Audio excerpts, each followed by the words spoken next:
नमस्कार। जय माँ सरस्वती। श्री गुरुवे नमः। आज ज्योतिष श्रृंखला की 37वीं कड़ी में हम कुंडली के अष्टम भाव की यानी 8वें भाव की बात करेंगे। कुंडली का 8वां भाव जिसे आयु भाव भी कहा जाता है और जिसे मृत्यु भाव भी कहा जाता है। कुंडली के 8वें भाव से सबको डराया जाता है। ज़्यादातर पंडित ये कहकर कि 8वें भाव में ये ग्रह है या 8वां भाव ऐसा है, ऐसे डराया भी जाता है।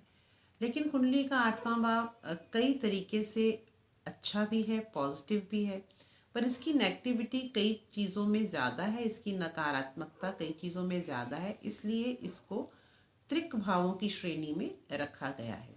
6वां भाव, 8वां भाव और 12वां भाव कुंडली का ये त्रिक भावों की श्रेणी में आते हैं।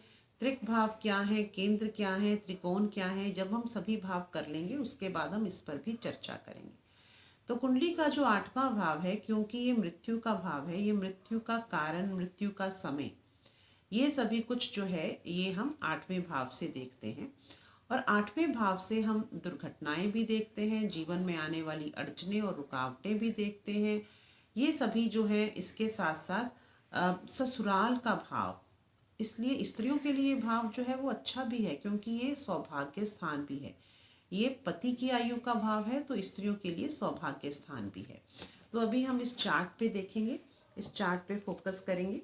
ये देखिए, ये चार्ट में ये कुंडली का 8वां भाव है, इसे आयु भाव के नाम से जाना जाता है, जिससे हम दुर्घटनाओं के बारे में देखते हैं, आयु के बारे में देखते हैं। और स्त्रियों के लिए यह सौभाग्य स्थान भी माना जाता है। स्त्री हो या पुरुष, दोनों के ही पति या पत्नी के है जो मतलब स्पाउस है, पति के लिए पत्नी और पत्नी के लिए पति, उनकी आयु का भाव है। इसके अलावा ये रहस्यमयी विद्याओं का भाव भी है। रहस्यमय विद्याएं यानी ऑकल्ट साइंसेस, ये ऑकल्ट साइंसेस का भाव भी है। जैसे ज्योतिष विद्या उनमें से एक है, न्यूमरोलॉजी है, या तंत्र विद्या भी है, या और भी ऐसी कोई भी विद्या है, कोई भी मिस्टिकल साइंस है, उसके बारे में भी हम 8वें भाव से जानते हैं। जितने भी ऐसे जो गुरु हुए हैं या जो स्पिरिचुअलिज्म में लोग बहुत हाई गए हैं, बहुत अध्यात्म में जिन्होंने उन्नति की है, ऐसे सभी लोगों का ऐसा देखा गया है कि 8वां भाव जो है वो बहुत सुदृढ़ है। आचार्य ओशो रजनीश के बारे में आप सब जानते होंगे। तो आचार्य ओशो रजनीश जो थे, उनके काफ़ी ग्रह जो थे वो 8वें भाव में थे। तो 8वां भाव उनका बहुत स्ट्रांग था और इसीलिए वो इन रहस्यमय विद्याओं, जीवन और मरण के आगे की बातों को जान सके और दुनिया के साथ उसे साझा कर सके। तो इसलिए किसी भी भाव से या किसी भी चीज़ से डरने की ज़रूरत नहीं है। जैसे कि हमारा शरीर, आत्मा और मन, इसका हर अंग, इसका हर रूप जो है वो महत्वपूर्ण है।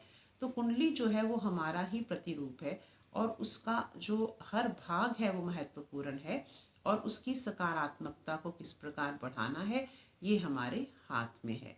तो अष्टम भाव की आज हमने यहाँ बात की, और अब कल की कड़ी में हम 9वें भाव की यानी भाग्य स्थान की बात करेंगे। तब तक के लिए धन्यवाद।